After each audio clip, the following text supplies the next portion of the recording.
Greetings of the day, Professor. From here on, I will be explaining about activity diagram. In our activity diagram, the first process we are doing in business analytics system is we will be collecting the data source. And after collecting the data source from any external source, we will be data processing. We will be doing transformation, cleaning, and all extraction, transformation, loading processes. And after that, we will even validate the data. Because it is the major project process. After validating the data, we will be performing the major four types of analytics in our system, that is descriptive analytics, diagnostic analytics, predictive analysis, and prescriptive analysis.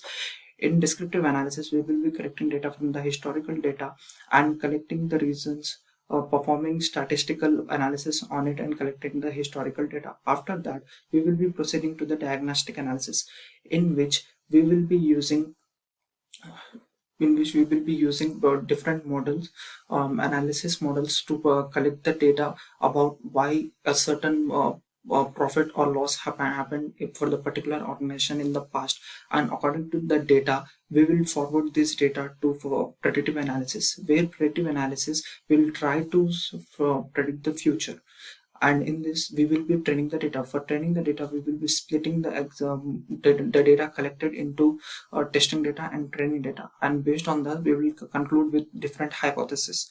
After we got the hypothesis, we can move forward to prescriptive analysis. In prescriptive analysis, we merge the data of descriptive, diagnostic, and predictive analysis and come up with an optimized solution. In this activity diagram, we are also performing creation of the roles, groups, and even management of them.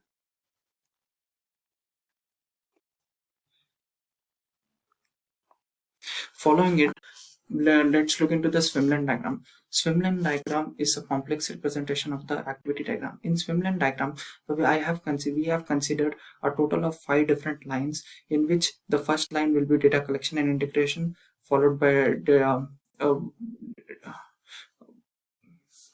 followed by data processing, and then we will also be doing analysis, modelization, visualization, and finally stakeholders. We have included stakeholders in our business analytics software because they will be playing a key role in analysis process. The first of all, the data source will be selected from based on by a committee, in which stakeholder will be also contributing on which data source should be considered for their organization. It is a very important for selecting a proper data source, as it will be dealing with their business analytics of their organization.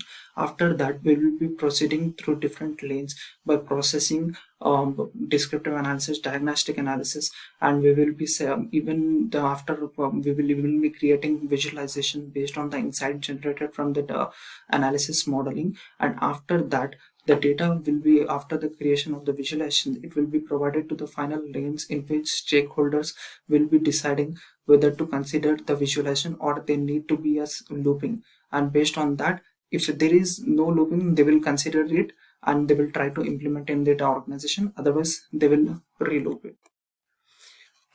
Here it is I would like to explain about the entity relationship diagram. In our entity relationship diagram, we have considered all the entities in our business analytics system, and we have shown the relationship between entity and relationship. This is an important diagram to represent all the connections in the business analytics system, how they are interconnected with each other. This will enhance this will enhance the conditions to summarize what process must be taken into what step considering. It's basically useful for scenario building.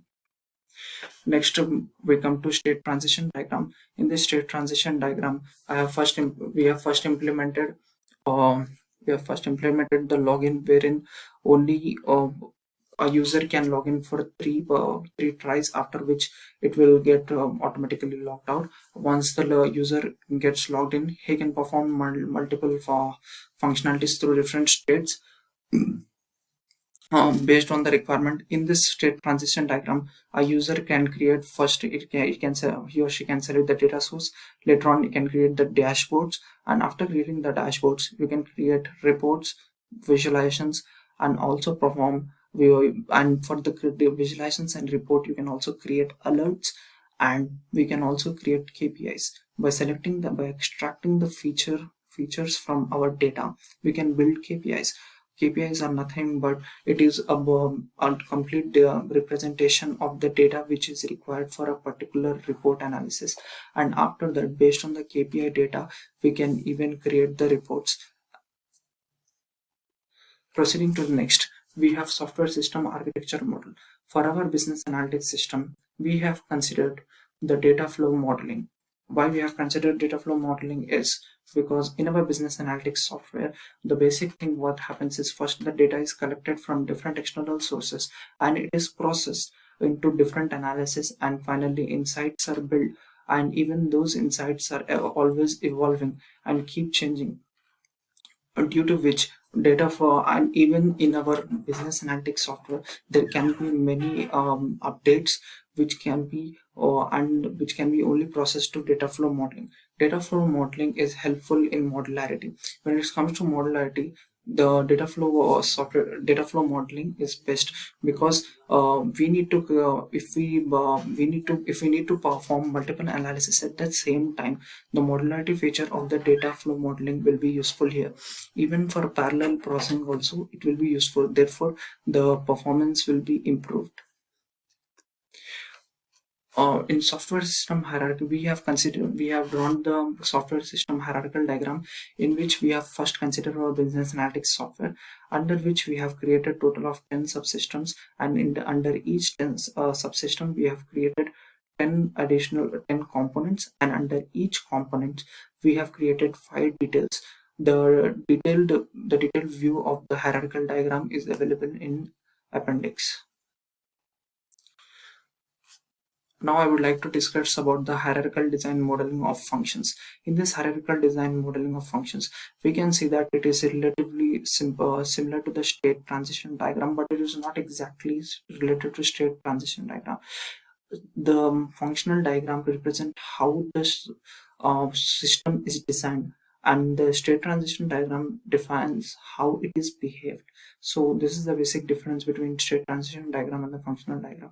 As you can see that in our functional diagram we can perform multiple functions, like selecting the data sources, creating dashboards, creating visualizations, creating reports. We can even create alerts, and so on and so forth.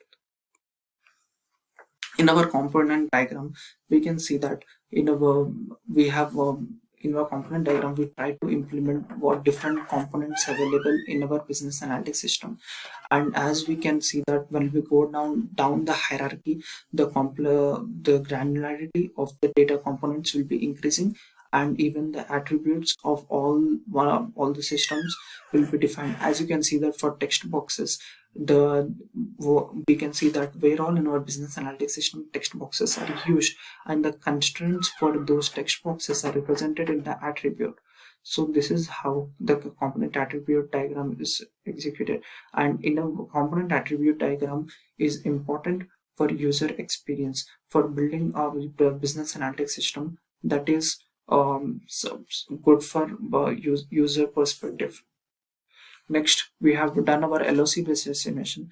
In our LOC based estimation, we have collected the historical data from different softwares like Splunk, Nine, which are already existing in the market, and we have analyzed the data, and we have came to a total of 750,000 lines of code, and we have got an project cost as 6 million or $6.7 million, and the total estimated project effort is 555% per month. After that, we have even performed function point based estimation, in which we have collected again the data from already existing systems in the market, and we have collected the historical data from it and analyzed, and came to a conclusion that there will be a total of 3,090 functional points, and we have performed. We got a estimated project cost as $6.1 million, and then auto productivity rate is 561% month. For further references, you can refer the appendices. Thank you for giving us this opportunity.